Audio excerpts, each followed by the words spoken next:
Can we do a roll call, please? Michael Brown. Here. Peter Dillingham. Here. Randy Gilbert. Here. Rob Seaman. Here. Kendra Wesson. Here. Awesome. Looks like we have a quorum, and I know the superintendent will be joining us in just a few minutes, so we'll go ahead and get started. Please join me in a pledge of allegiance and a salute to the open flag, followed by a moment of silence. I pledge allegiance to the flag Of the United States of America, and to the republic for which it stands, one nation, under God, indivisible, with liberty and justice for all. Please join me in the Oklahoma flag salute. I salute the flag of the state of Oklahoma. Its symbols of peace unite all people. Thank you. Moment of silence.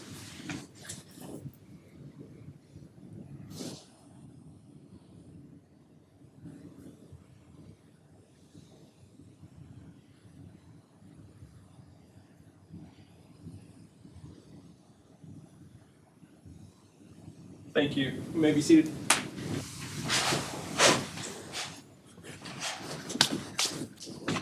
Go ahead and skip the superintendent's comments, and if he arrives once I'm done, or about that time, we'll jump back to him. So first of all, for my comments, thank you for being here. Eddie was planning to come, and then at the last minute got tied up at work, so he's not able to be here. And I believe Zach and Shay are out of town, so they're not able. But thank you for being here. We've got some items we're going to cover today. In addition to that, I want to make sure that I recognized Randy again for his induction to our Hall of Fame. I know Eddie was able to join us as well and help sponsor that event. It was a fantastic event, completely sold out, right, Gina? We didn't have a spot left, so it was really good. And Gina does a lot of that coordination to make it happen with some team members that help as well. So it was a lot of work, and she's thankful that we don't have to do it next year. Good to Skippy here. Great event. I want to also let you know that our pre-enrollment deadline was Tuesday, so we'll soon gather preliminary information for you guys to review at a future board meeting. So you'll get to see that. We don't have it yet.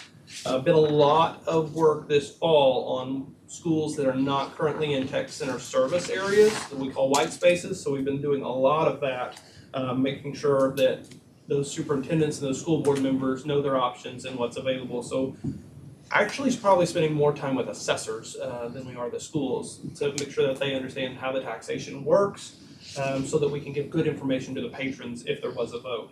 So doing a lot of that.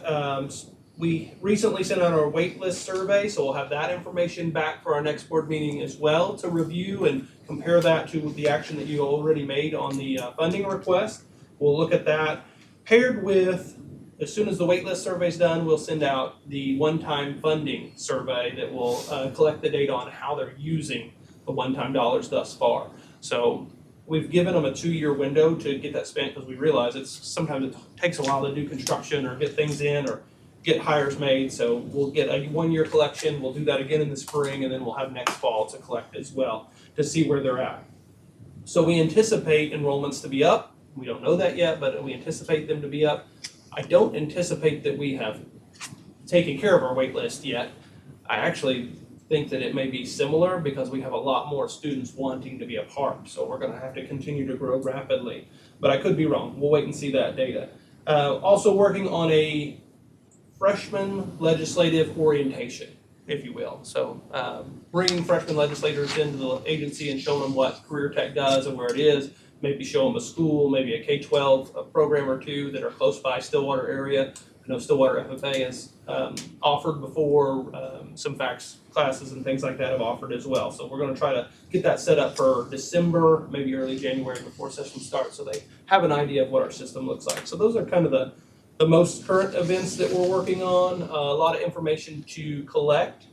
I've got a finance committee of superintendents that are helping me, and then Lisa and Justin and I, they don't know, but next week we're going to meet and start talking about the formulas that we already have and how do we fix those in the future. We've talked about that before in this meeting about what are we going to do with this formula. It's outdated, it's not really being used, and you guys need to approve one if we change it. So we're going to bring you some recommendations either late fall, early spring for what we would do next year. So I want to make sure that you're aware that we're reviewing that. And that's kind of all I have, and we can get started. I thought I stalled long enough, he might be here, but he's not here yet. We'll keep rolling forward. All right. Discussion and possible action on the minutes of the September 19th, 2024 regular meeting. They should be in your packet. And I would entertain a motion. Move we approve the minutes as presented. Second. A motion and a second. Is there any discussion on the minutes as presented? Every now and then somebody catches something that I haven't caught. Okay, seeing no discussion, we'll proceed to vote. Go ahead, Ashley. Kendra Wesson, Yes. Rob Seaman, Yes. Randy Gilbert, Yes. Peter Dillingham, Yes. Michael Brown. Yes. Thank you. Items under recognitions and presentation, we'll have 2.01 annual accreditation training for the state board. Ms. Jessica Ventris, Director of Academic Affairs. Randy, you could probably do this for me by now. Okay, so every year we are required to provide training to the board on the accreditation processes. Also in your packets are, you guys also are required to sign a confidentiality agreement. So in your packets is that form, and it lists the schools that are coming up next year. So those are the 8 schools that we will participate in next year, and they just ask that you guys sign that as well. Turn the mic on. It's on, it says it's on. My mic wasn't on though. Don't pull a Brent Higgins. Good. There we go. Okay. So this board is actually the body that is approved to accredit our technology centers, and then the state agency conducts those activities on your behalf, if you will, and we bring that back to you for approval. Why do we accredit our technology centers? We look at the program quality and the services that they offer when we're doing these visits. Our process creates a continuous improvement model, if you will, as well as ensure that their practices align with state and federal regulations.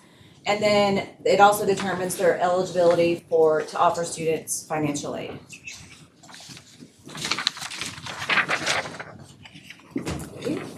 There we go. Some of the benefits of the accreditation process that we do, it provides an external peer review. We have examiners that are from other technology centers participate in these visits, and so school administrators learn through the process from other individuals from other schools. Examiners often share a lot of best practices with each other by visiting with the fellow examiners that are also participating. The technology centers receive the accreditation, which enables their students to get financial aid, and that also enables them to receive state and federal funding. This is how many students receive financial aid. 23-24 data, 28 of our technology centers participate. A little over 3,000 students received Pell last year. And then it also gives them the opportunity to be eligible for Oklahoma's Promise, as well as Oklahoma Tuition Aid Grant. You guys can stop me at any time if you have questions about any of this information. These are the standards, the 7 standards that this board approved when this process was put in place. We look at leadership and administration, instruction and training, support services, measurement analysis, personnel, operations, and system impact. The accreditation process, so the school can earn full accreditation, probational accreditation, dropped accreditation, and then, of course, reinstated accreditation. It does not exceed 5 years, and the status is reviewed annually by the agency. The technology center processes, they are required to complete online training. They participate also with us, with the accreditation staff, on virtual training. They write their application, they coordinate their visit with us, they review and provide comments on the feedback report that goes back to them. If there are any areas not in compliance, then they are required to write a corrective action plan before we bring that before the board. They will attend that state board meeting. After the state board meeting, they write a plan of continuous improvement where they take those opportunities for improvement for each standard. They pick one of those to work on for the next 3 years, and then They have to participate in a monitoring visit where we look at the status of those opportunities for improvement that they selected. The examiners also complete online training as well as a virtual training with the staff before the visit. They are required to do these trainings. The examiners, they also do a visit preparation meeting.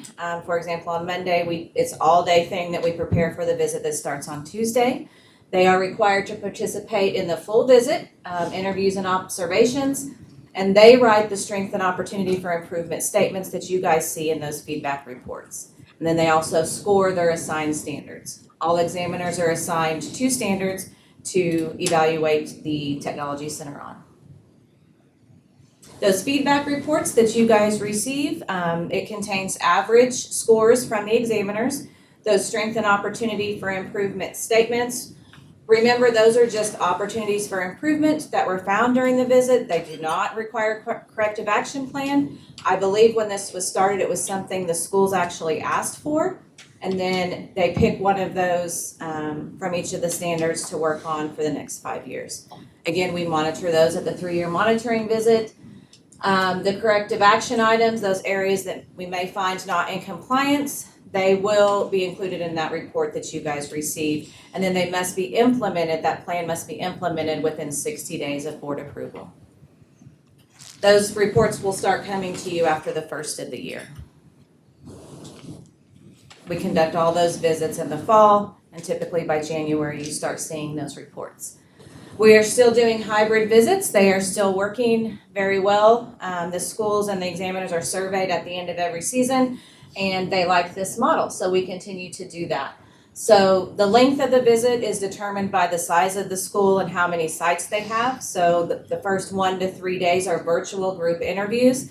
This does work well for our schools that have multiple sites because those folks can stay at their sites and still participate in those group interviews. The second half of the visit is when we go on site and we do those program observations, conduct one-on-one interviews with staff. Our civil rights and our financial aid coordinators look at the compliance pieces, and then of course any items that we feel like we need to follow up on after the virtual interviews, then we cover that as well. Some of the recent improvements we make, we also try to have a continuous improvement model within our agency, and so we look at things every year that we could do a little bit better. We have streamlined the data collection process. We've updated our online platform a little bit this year for the trainings. We've added online additional examiner resources to help them be more productive during these visits. And then we've implemented team lead training. We have all of the examiners' teams have a team lead that is experienced to help our new examiners through the process. We've updated our technology center training this year, and we have added additional virtual Q&A sessions for our schools. These are the schools we are visiting this year. We will be with Northwest next week, actually. And then Central, West Watkins, Indian Capital, and Tri-County will be the last one in this December. 8 is a lot, just so you guys know. We have 8 again next year. These are the schools we'll be visiting next year, and we always invite you guys to come along and participate or kind of watch how the process works if we're in your area. I know Mr. Brown was able to do that last year, and it was great to have him on site. So distance education was an expansion of scope that this board received a few years ago. This is a programmatic accreditation. So if a technology center wants to offer distance education, the accreditation staff comes out and conducts a visit just for that program to make sure that they are monitoring seat time adequately. The curriculum is good. We take program specialists on those visits as well. They kind of go through that same process. They have to write an application. We conduct a visit. There is a feedback report, and we bring that to you for board approval. We also, because this is new and it's not utilized very much in our system, we do conduct a follow-up visit to make sure that the processes are adequate. Once the board approves a distance education program, then it becomes part of the larger institutional accreditation. So when we're visiting the schools, we'll go ahead and take a look at those individually as well. These are the distance education standards. program integrity, resources and technology, learning, development and instruction, skill attainment and assessment, student support and services, marketing and recruitment, student engagement and satisfaction. And that is your annual training. Do you have any questions about any of that? How many examiners usually are involved? Does that depend upon how big the system is? Yes, typically around 30, and that includes our staff. We've had pleasantly lots of examiners the last couple of years, and we believe typically the schools that are coming up provide examiners. So when there's 8 schools, we tend to have more examiners than we usually do. So this year, for example, when we go to West Watkins, we may have more examiners than they have staff. And do some of those examiners stay in the town that they're examining? Yes, sir.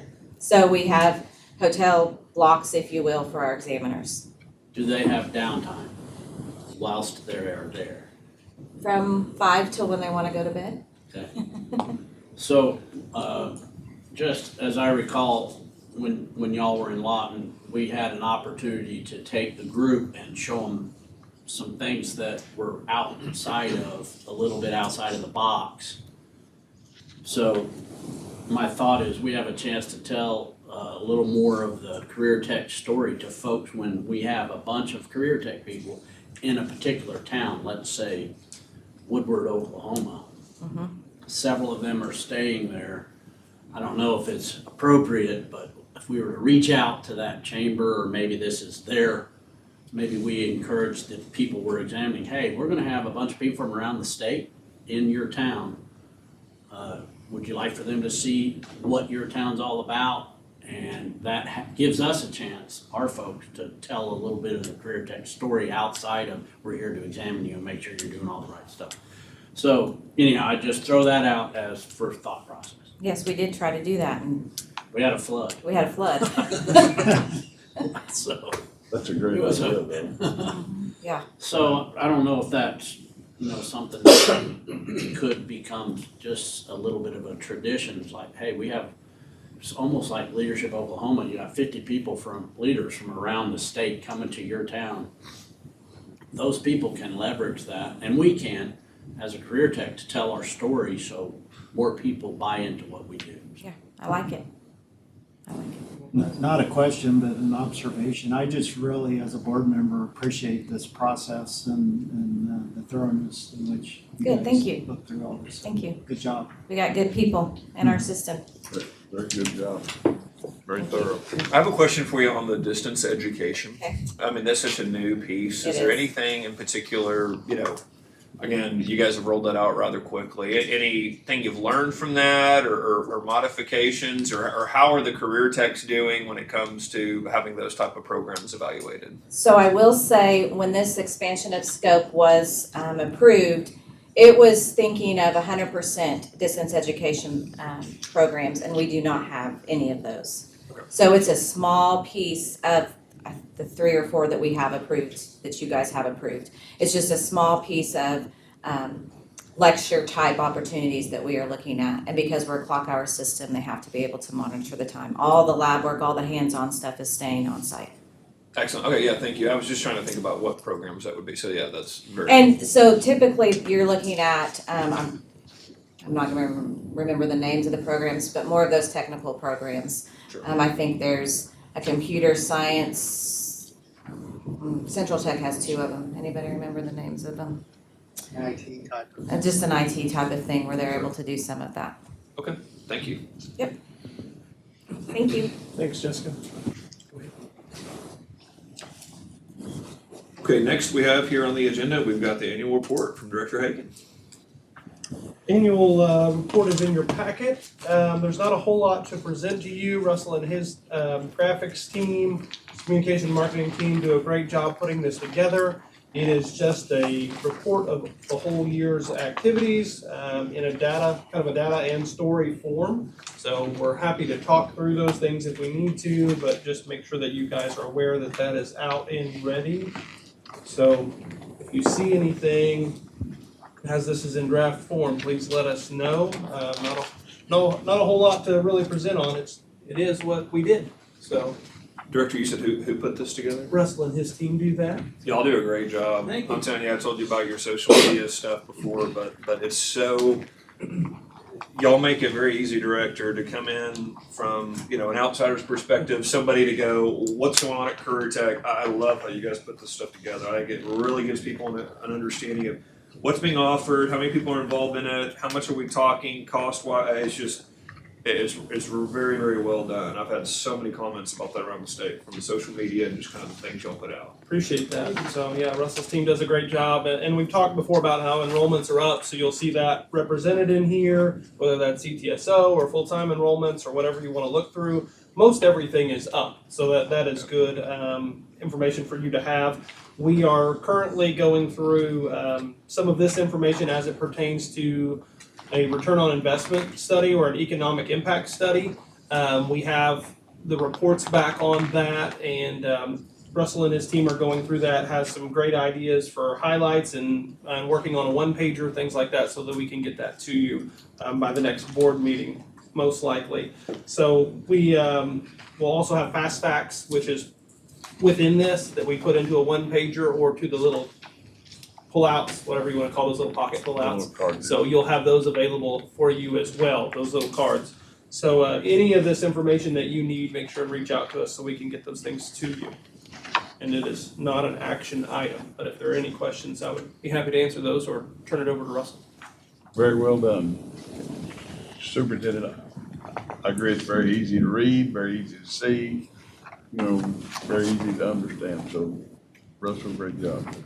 And I want everybody to page 7 too, something we talk about a lot, but these student organizations to show the scope and size of those organizations. I feel like I can't go to any town without seeing a kid with like a Skills USA jacket on, which is awesome. I mean, I think making sure that folks understand those are CareerTech student organizations. We try to do that in the K-12 front to make sure folks understand that, but to look at the size of those programs, again, until I began sitting on this board, I knew they were large.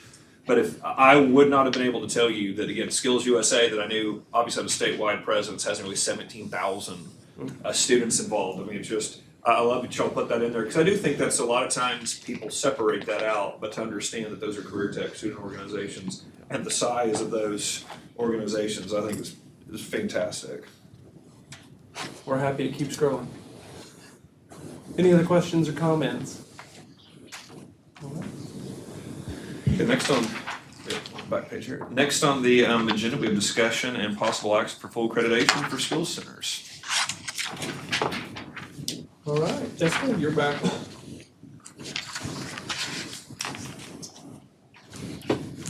Not much time to sit down around. That's okay, that's okay. Get me done and out of the way. Okay, so this visit was conducted actually in 22-23. We conducted an accreditation review for all of our Skill Center programs, and through discussions with our new Skill Center superintendent at the agency, we were talking about kind of their 3-year monitoring coming up, and so that started the discussion of bringing this before the board.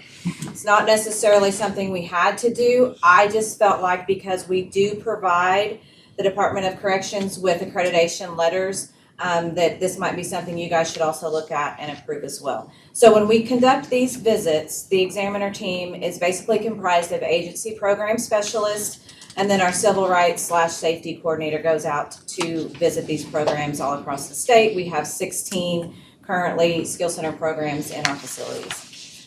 During the on-site visit, staff primarily identified strengths and opportunities for improvement related to safety, curriculum, student and instructor engagement. Just so you guys know, we can't talk to students when we're in there, but they do observe that kind of interaction, as well as industry relationships.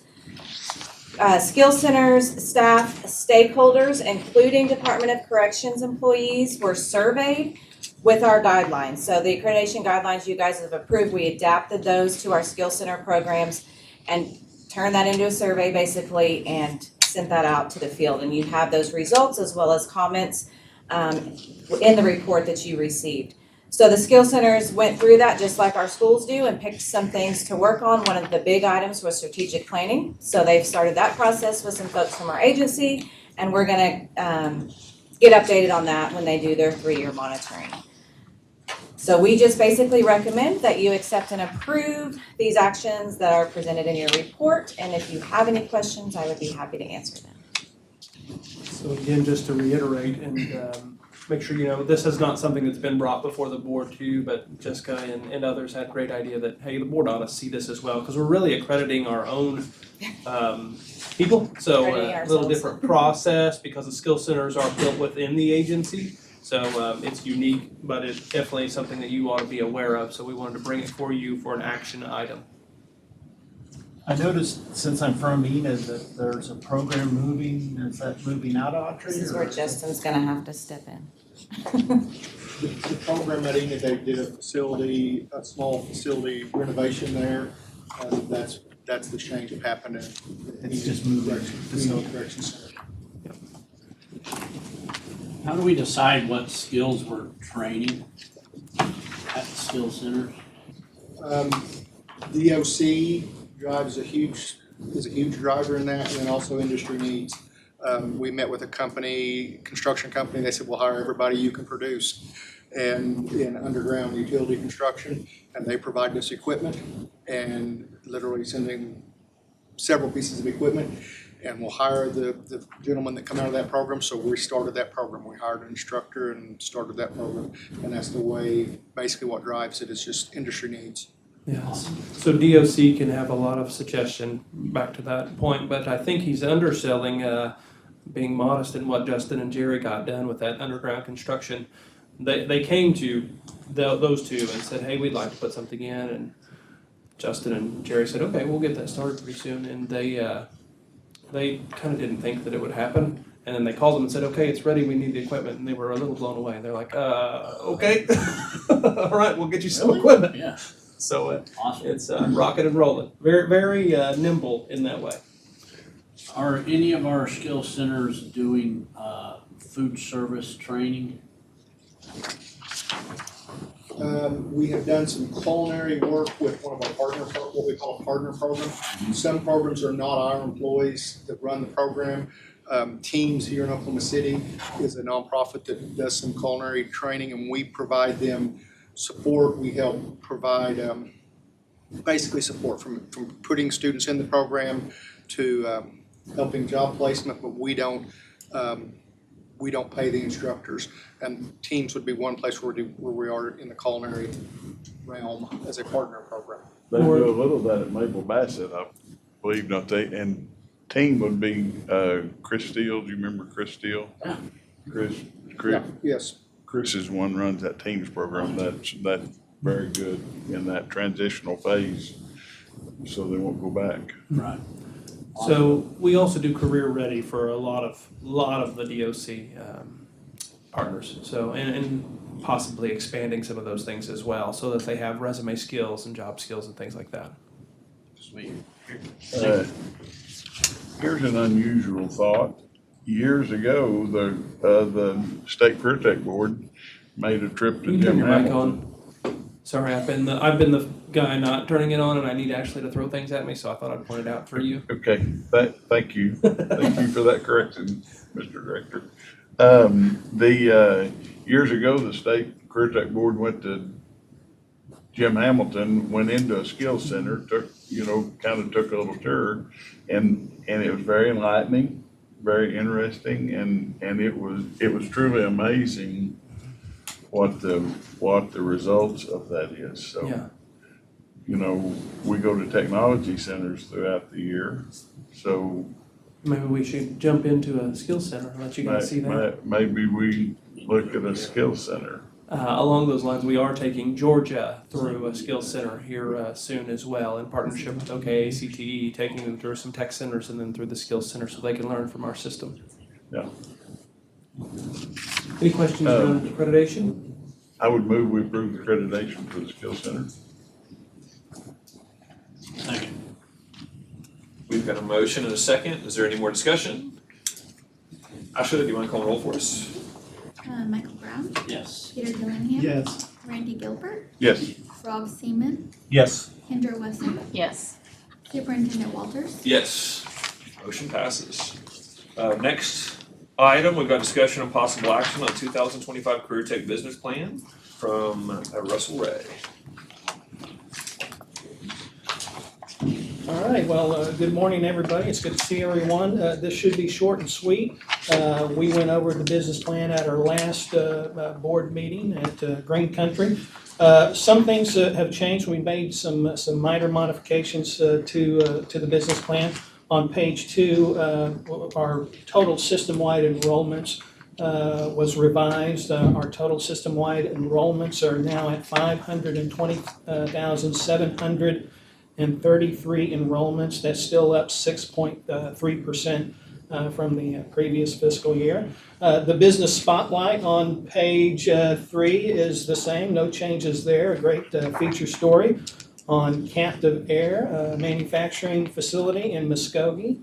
On pages 4 and 5, you have the appropriations request, which Brent has gone over with you recently. The only change there, by now you've probably heard about the legendary podcast interview that Brent did with Mike Rowe, and it was a completely chance encounter. And in fact, we have a photograph that captured that chance encounter with Mike right there on page 4. So, good photo there.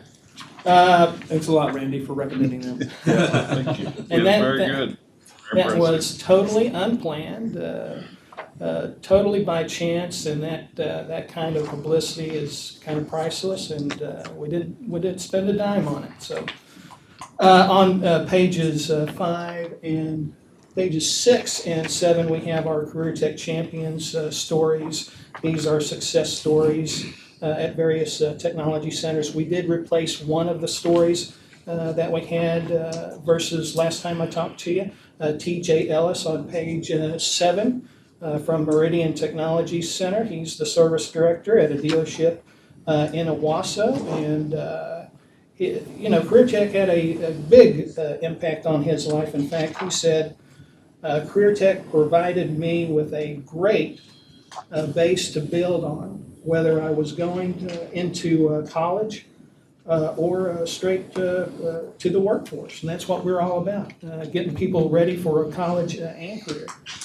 He went on to say, it's a foundation that prepared me for every step of my career. So, great feature story there. So that's the CareerTech Champion Series, one of the best things that we do. And on the last page, we have one of our directors' column about our partnership with the State Regions of Higher Education to apply CareerTech credit to college degrees. So that is it in a nutshell. Not much has changed. It's pretty much the same as what we presented during the last board meeting. If you have any questions, I'd be happy to take them. Very good. All right. Very good. That's great. Thank you. Do we need to take an action on accepting the plan, correct? Yes, recommendation would be to approve as presented unless there's any amendments that the board sees necessary. So moved. Second. We've got a motion, a second. Any further discussion? Ashley, do you mind calling roll for us? Kendra Wesson, Yes. Rob Seaman, Yes. Edward Hillary, I'm sorry, That is not here. Randy Gilbert, Yes. Peter Dillingham, Yes. Michael Brown, Yes. Superintendent Walters. Yes. Motion passes. Next, we have discussion and possible action to authorize the department in consultation with legal counsel to begin the rulemaking process and to file notices of rulemaking intent for the following chapters. We've got several items there, so I'm going to call up Ms. Hubbard in that discussion. Thank you. Good morning. If it seems like the rulemaking process has never ended, you would be correct. It's an ongoing thing.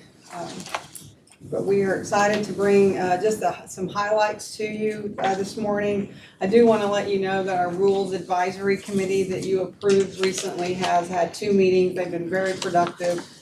We have myself, Director Haken, 2 agency staff, Sohel Panjwani with our new legal counsel is on that committee with us, and 3 comprehensive school educators and 1 technology center superintendent. So it's a great group with a lot of perspective. from different viewpoints, and we've just been real pleased with how that is going. So they met yesterday and voted to bring these highlights of our edits to you this morning. So I'll start with Chapter 10, Administration and Supervision. There are procedural edits to clean up and provide consistent language that you will see. The substantive edits, can't talk this morning. One is to update the GI Bill language to align with statute. And another is to remove specifics about shipping charges and returns out of our rules and just refer those to agency policy. Questions on Chapter 10? Okay, Chapter 15, Technology Centers. Again, more procedural edits to clean up and provide consistent language. One of the more important edits was removing the terminology of CESI, which is Computerized Enrollment System for our K-12 instructors. That does not pertain to technology centers, so we've replaced that language with instructional framework.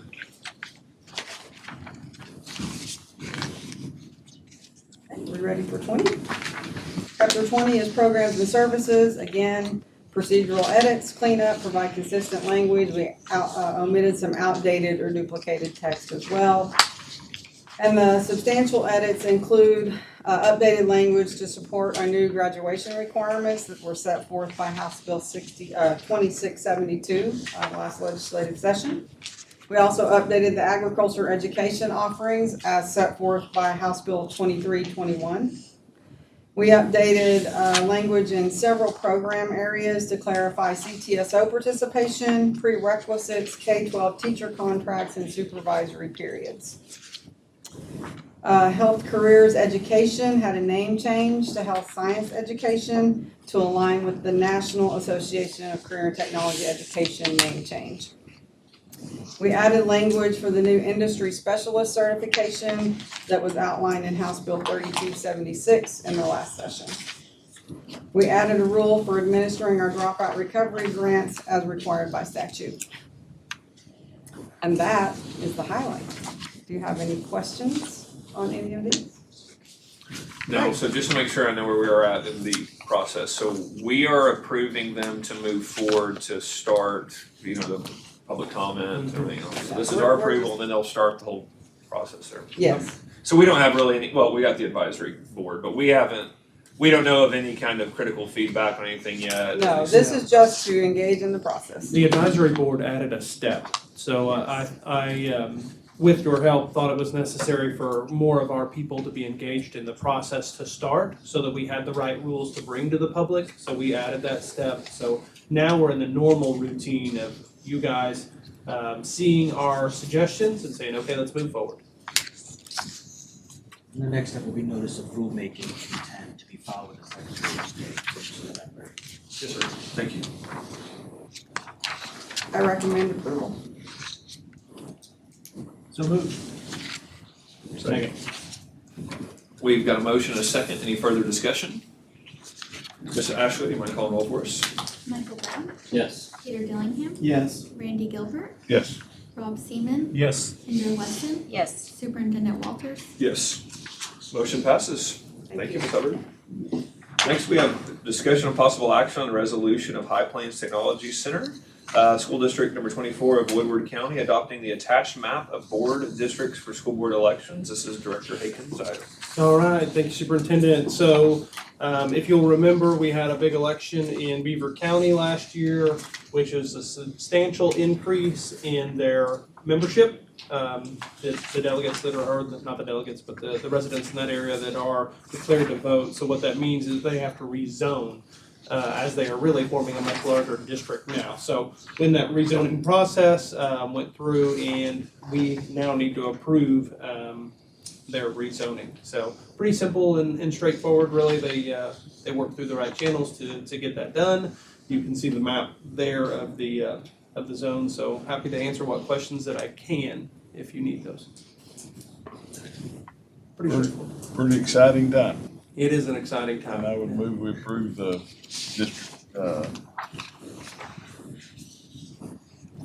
district change for High Plains Technology Center. All right. Second? We have a motion and a second. Any further discussion?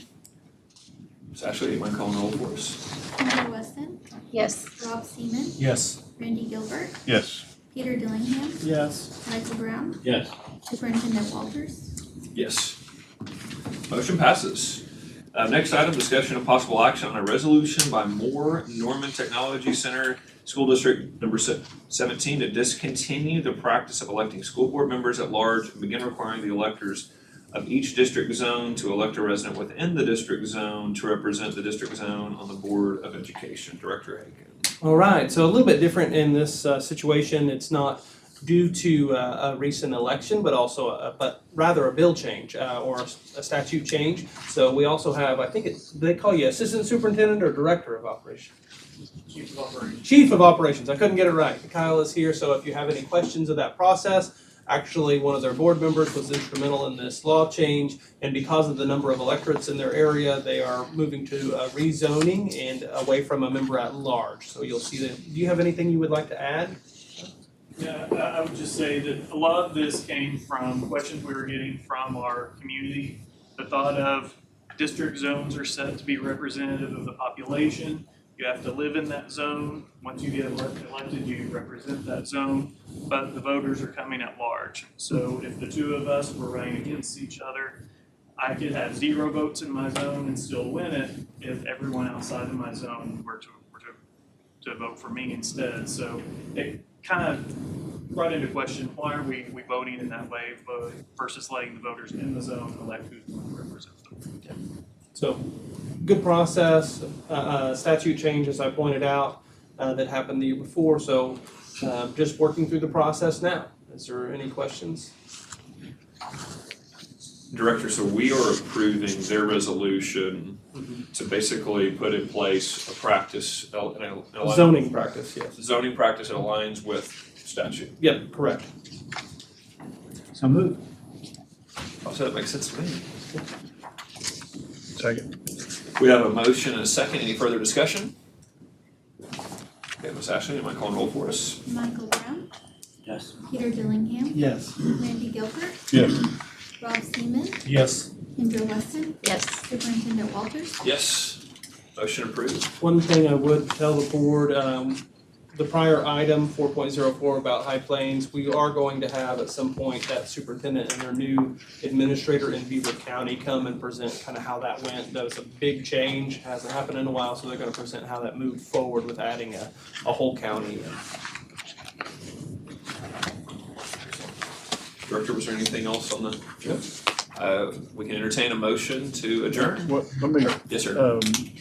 maybe before we adjourn, I'd like to congratulate Director Haken. I believe next week is Director Haken was recognized for his leadership for Oklahoma CareerTech. So thank you for what you do, your leadership, your vision. So that's huge. And also next week, Director Haken will be at the National FFA Convention, and he will receive his honorary American degree, which is for volunteers that have given countless years and time and service to the National FFA Association. So Thank you. Director, you're very good. That's awesome. That's great. Thank you. And brag a little bit about Director Haken, the Oklahoma FFA, which he is a part of and leader of the whole CareerTech in the state of Oklahoma. But I believe the Oklahoma FFA is the only state association that is ever at the National FFA Convention. There'll be 60,000 high school kids go to Indianapolis, which is very nice. There's 990,000 national FFA members. So, Oklahoma, to my knowledge, is the only state that has ever had 4 national star candidates for all of the areas that are recognized throughout the United States. There's 4 regions, and Oklahoma is in I believe we're in the central region now. We are, yeah. We were in the western, we're in the central now, but so we're the only state that has ever had 4 national star candidates. We have the most agri-science students that are attending. So not that we're the number one state in the nation, but we're the number one state in the nation. We're not the biggest, but we're the best. Yeah, there We're we go. not the biggest, but we're the best. But congratulations, Dr. Ms. Trakin, Yeah, for what you thank do and for your vision and for you being recognized for that. Appreciate that. So Thank you, much to Randy. be proud of. Absolutely, Yeah. absolutely. That's fantastic. We definitely need an update on that when you come back. That's fantastic. Yeah, I'll get yelled at for not taking pictures, probably. I was wondering when you should. Yeah. Now you know why you say you have to clean up for the picture. That's right. That's right. Yeah, I'd move we adjourn. Second. I have a motion, a second. You mind calling roll for us one more time, Ashley? Kendra Weston. Yes. Rob Seaman. Yes. Randy Gilbert. Yes. Peter Dillingham. Yes. Michael Brown. Yes. Superintendent Walters. Yes. Meeting adjourned. Thank you, everyone. Hey, we made it before the earthquake Wow. drill. Oh, yeah. Earthquake drill here in about 20 minutes or so. Oh, I thought we were all gonna have to get under the table together.